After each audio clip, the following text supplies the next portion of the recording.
आज की कहानी का नाम है कुंवारी माँ। डॉक्टर की रिपोर्ट देखकर मेरे तो होश उड़ चुके थे। मेरे कुछ भी समझ में नहीं आ रहा था कि क्या करूं। बस दिल कर रहा था कि चीखें मार मार कर जोर से रोऊं। मेरी ऐसी हालत देखकर मेरी चाची जल्दी से मेरे पास आई और घबराकर पूछा, क्या हुआ निशा, सब ठीक तो है ना? तू इस तरह घबराई हुई क्यों है? तेरे चेहरे का रंग क्यों उड़ा हुआ है? मैं तेरे लिए चाय बनाकर ले आती हूँ।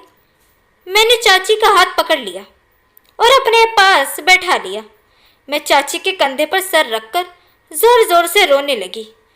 चाची बहुत ज़्यादा डर गई और बोली, मेरा दिल घबरा रहा है, कुछ तो बता, आखिर हुआ क्या है? मैंने डॉक्टर की दी हुई रिपोर्ट चाची की तरफ बढ़ा दी। इस रिपोर्ट में साफ साफ लिखा था कि मैं प्रेग्नेंट हूँ। रिपोर्ट छुटकर चाची के हाथ से नीचे गिर गई, क्योंकि एक शादीशुदा औरत के लिए ये जितनी खुशी की बात होती है, एक कुंवारी लड़की के लिए उतनी ही शर्मनाक बात होती है। मेरा जी चाह रहा था कि जमीन फटे और मैं उसमें समा जाऊं। चाची ने झिझोड़ते हुए निशा से पूछा, निशा बता, किसने किया ये सब? तेरे पेट में किसका बच्चा पल रहा है? चाची के बार बार पूछने पर मैंने किसी तरह चाची को सच्चाई बताई।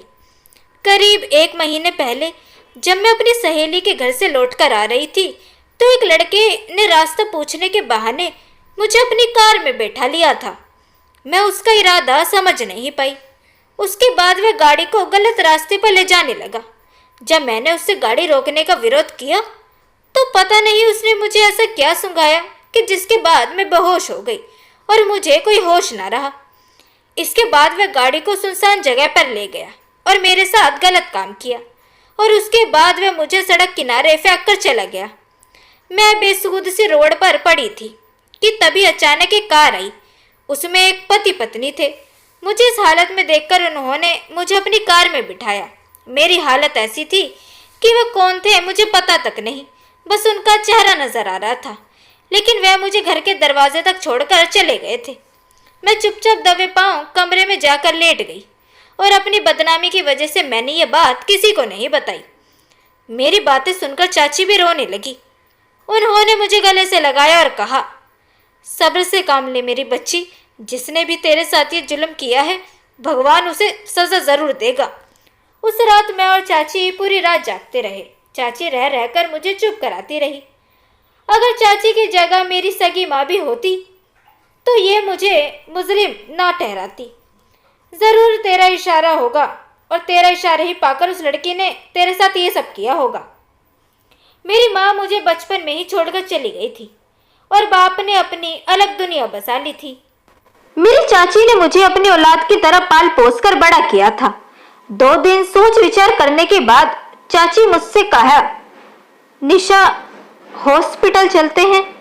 मैं चाची के इरादे भाग चुकी थी, इसलिए मैंने फौरन मना कर दिया। मैंने कहा, नहीं चाची, ये गुनाह मैं नहीं करूंगी।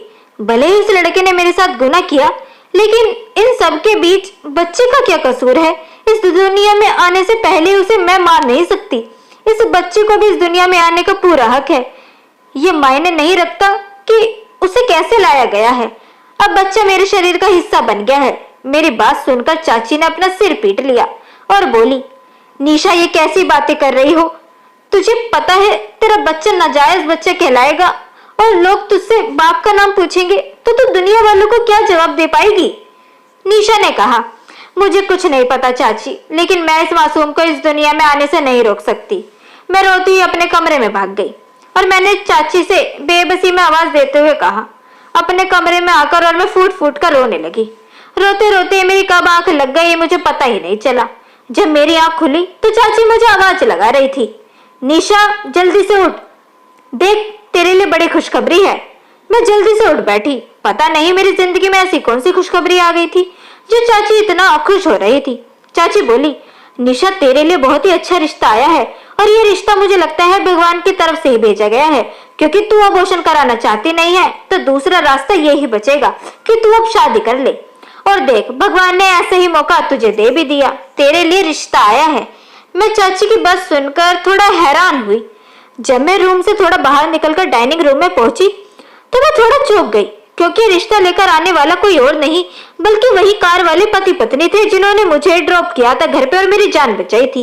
मैं काफी हैरान हुई और उनके पास जाकर बैठ गई। वो लोग अपने छोटे भाई के लिए मेरा रिश्ता लेकर आए थे। मुझे अभी भी यकीन नहीं हो रहा था कि ये कैसे हो सकता है। बाद में उन लोगों ने मेरी चाची को बताया कि उस वाक्य के बाद जब उन्होंने मुझे ऐसी हालत में देखा तो वो बहुत ही ज्यादा दुखी हुए। उन्हें लगा इस बेचारी का अब क्या ही होगा और यही सोचकर उन्होंने अपने छोटे भाई के लिए मुझे चुना।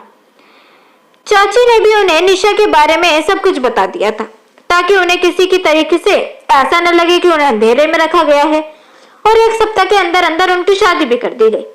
उसके बाद वह अपने ससुराल पहुंच गई और अपने पति के साथ काफी खुश भी रहने लगी। उसने कहा, मुझे मेरे होने वाले बच्चे को बहुत ही अधिक ख्याल रखने वाला पिता मिला। वो कहते हैं ना, जब देने वाला देता है तो छप्पर फाड़ कर देता है। निशा के साथ जितना गलत हुआ उससे कई ज्यादा अच्छा हुआ जब उसे एक ऐसा जीवन साथी उसकी जिंदगी में मिल गया। तो दोस्तों, कैसी लगी आपको आज की कहानी यह हमें कमेंट सेक्शन के थ्रू जरूर बताएं। वीडियो अगर आपको पसंद आई हो तो इसे लाइक जरूर करें, साथ ही इसे अपने दोस्तों के बीच भी शेयर करें। चैनल को सब्सक्राइब करना ना भूलें। मिलते हैं आपसे अगली वीडियो में, तब तक के लिए गुड बाय।